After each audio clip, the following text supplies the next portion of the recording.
লোগোটা মারতো লোগোটা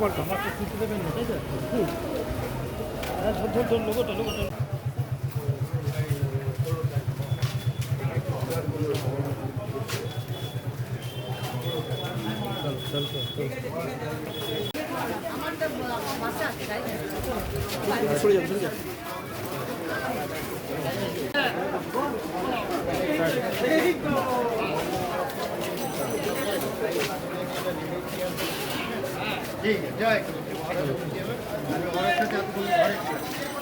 इनसे चलते रहो रास्ता पर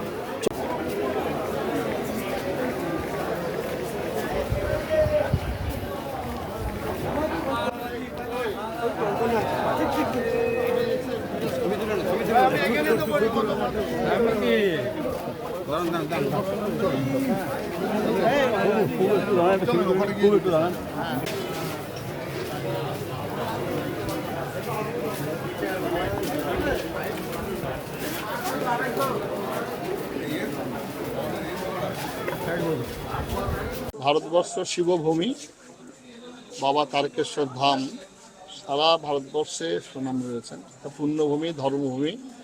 বহুদিন যাবৎ বাবা তারকেশ্বর ধামে অবহেলিত ছিল। বর্তমান সনাতনী সরকার এসছেন এবং সেই সনাতনী সরকারের প্রধান যিনি আমাদের সম্মানীয় সিএম শুভেন্দুবাবু, তিনি ঠিক করেছেন যে পশ্চিমবঙ্গে এবং আমাদের সাধু সন্ন্যাসী, বিশেষ করে সনাতন সংসদ আমাদের আছে, তারা আবেদন করেছিলেন যে পশ্চিমবঙ্গের যেগুলো প্রাচীন মন্দির, প্রাচীন মেলা, সেগুলোকে জাতীয় মেলা হিসাবে ঘোষণা করা।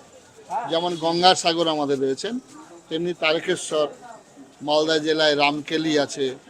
এরকম এক একটা জেলায় এক একটা বিখ্যাত তাদের ঐতিহাসিক এবং ভারতীয় সংস্কৃতির সঙ্গে যুক্ত এরকম স্থানগুলোকে আমরা বেছে নেব। বেছে নিয়ে আমরা সেগুলোকে জাতীয় স্তরে নিয়ে যাওয়ার জন্য ঘোষণা করব। এবারে আমরা খুব আনন্দিত যে প্রথম আমাদের ভারতবর্ষ স্বাধীনতার পর এই প্রথম সনাতনী সরকার, এই সরকার বাবা তারকেশ্বর ধামকে 15 কোটি টাকা স্যাংশন করে এটা আরও সুন্দর করিডোর। আপনারা হয়তো অনেকে কাশী বিশ্বনাথ গেছেন, যে বিশ্বনাথের গলি বিখ্যাত, সেখানে এত সুন্দর করিডোর করেছেন এবং তার জন্য স্থানীয় জনসাধারণ আপনাদের সবার সহযোগিতা দরকার। কারণ অনেক দোকান ভাঙা পড়বে, রাস্তা সুন্দর করা হবে যাতে মানুষ শান্তিতে বাবার কাছে এসে প্রণাম করতে পারে, বাবার আশীর্বাদের জন্য প্রার্থনা। এরকম হুড়ি ধাক্কাধাক্কি মারামারি এগুলো যেন বন্ধ হয়, যেটা বেনারসে হয়েছিল। এখন খুব সুন্দর হয়েছে। আমরা পশ্চিমবঙ্গ সরকারের কাছে আবেদন করব আমাদের সাধু সন্ত সনাতনীদের পক্ষ থেকে এগুলোর জন্য মর্যাদা, এগুলোর জন্য ঐতিহ্য, এগুলোর জন্য বৃদ্ধি পায়, তার জন্য ব্যবস্থা করা। মানুষ যেন এখানে এসে বলে আমরা সুন্দরভাবে দর্শন করলাম, আমাদের সনাতন ধর্ম সম্পর্কে বিভিন্ন রকমভাবে এই পান্ডাদের, পুরোহিতদের যে ঘটনা ঘটে, আর সেগুলো যাতে কোথাও পশ্চিমবঙ্গে অন্তত না হয়, সেই জন্য আমরা এটা চেষ্টা করছি। আজকে সিএম আসছেন এবং কলস যাত্রার মধ্য দিয়ে আজকে শুভ সূচনা হবে। আগামী 18ই জুলাই আরম্ভ হবে। তার আগে আজকে সিএম এখানে সনাতনী সংসদ যেটা আমাদের আছেন, যেটার দ্বারা আমরা পশ্চিমবঙ্গে গীতা পাঠ আন্দোলন করেছিলাম, এখন পশ্চিমবঙ্গের ত্রিবেণী কুম্ভ মেলা, এগুলো এখন ঘরে ঘরে পৌঁছচ্ছে। আর সেটা আমাদের সর্বান্তকর সাহায্য করে। যেমন এবার প্রথম রথযাত্রা, জগন্নাথ দেবের যাত্রায় পশ্চিমবঙ্গ সরকার সাহায্য করছেন, 5 লক্ষ টাকা করে দিয়েছেন, যেগুলো 100 বছর 200 বছরের যেগুলো রথযাত্রা। এইরকম আমাদের পুজো পাঠ অর্থের অভাবে, তারপরে আমরা একটা চিন্তা ভাবনা করেছি আমাদের পশ্চিমবঙ্গে যেসব মন্দিরগুলো পুরনো মন্দির, ঐতিহ্য মন্দির, সেগুলো ভগ্ন দশা, সেই মন্দিরগুলোকে আবার সংস্কার করার জন্য একটা আমরা কমিটি তৈরি করেছি। রাস্তাঘাট বদল করার জন্য, যেগুলো আমাদের রাস্তা বিদেশি নামে রয়েছে, ভারতের সঙ্গে কোনো সম্পর্ক নেই, ভারতের ইতিহাসের সঙ্গে কোনো সম্পর্ক নেই, সেই সব নাম এগুলোকে চেঞ্জ করা হয়। তার জন্য কমিটি তৈরি করা হয়েছে। কমিটির আমরা বিশিষ্ট শিক্ষাবিদ, ভারতীয় সংস্কৃতির সঙ্গে যুক্ত, তারপরে একজন সাধু সন্ন্যাসীরা আছেন, আমরা আছি, যারা এখানে দাঁড়িয়ে আছে, আমরা সবাই এই কমিটির সঙ্গে যুক্ত আছি। এবং হেলিকপ্টারে করে পুষ্পবৃষ্টি, এইবারে প্রথম হেলিকপ্টার করে পুষ্পবৃষ্টি, উনি এটা ইচ্ছা প্রকাশ করেছেন। আমরা ভীষণভাবে আনন্দিত, আমরা করতালি ধ্বনি দিয়ে তাকে সম্বর্ধনা জানিয়েছি। নমঃ পার্বতীপতে হর হর মহাদেব, বাবা তারকনাথের চরণে সেবা লাগে।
इनसे चलते रहो रास्ता पर।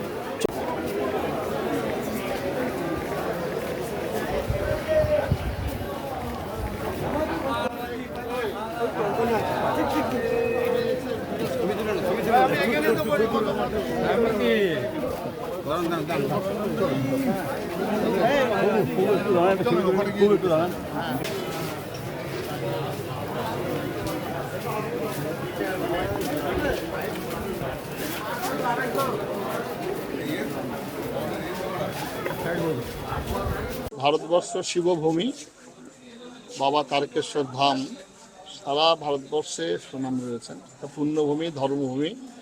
বহুদিন যাবৎ বাবা তারকেশ্বর ধামে অবহেলিত ছিল। বর্তমান সনাতনী সরকার এসছেন এবং সেই সনাতনী সরকারের প্রধান যিনি আমাদের সম্মানীয় সিএম শুভেন্দুবাবু, তিনি ঠিক করেছেন যে পশ্চিমবঙ্গে এবং আমাদের সাধু সন্ন্যাসী, বিশেষ করে সনাতন সংসদ আমাদের আছে, তারা আবেদন করেছিলেন যে পশ্চিমবঙ্গের যেগুলো প্রাচীন মন্দির, প্রাচীন মেলা, সেগুলোকে জাতীয় মেলা হিসাবে ঘোষণা করা। যেমন গঙ্গাসাগর আমাদের রয়েছেন, তেমনি তারকেশ্বর, মালদা জেলায় রামকেলি আছে। এরকম এক একটা জেলায় এক একটা বিখ্যাত তাদের ঐতিহাসিক এবং ভারতীয় সংস্কৃতির সঙ্গে যুক্ত এরকম স্থানগুলোকে আমরা বেছে নেব।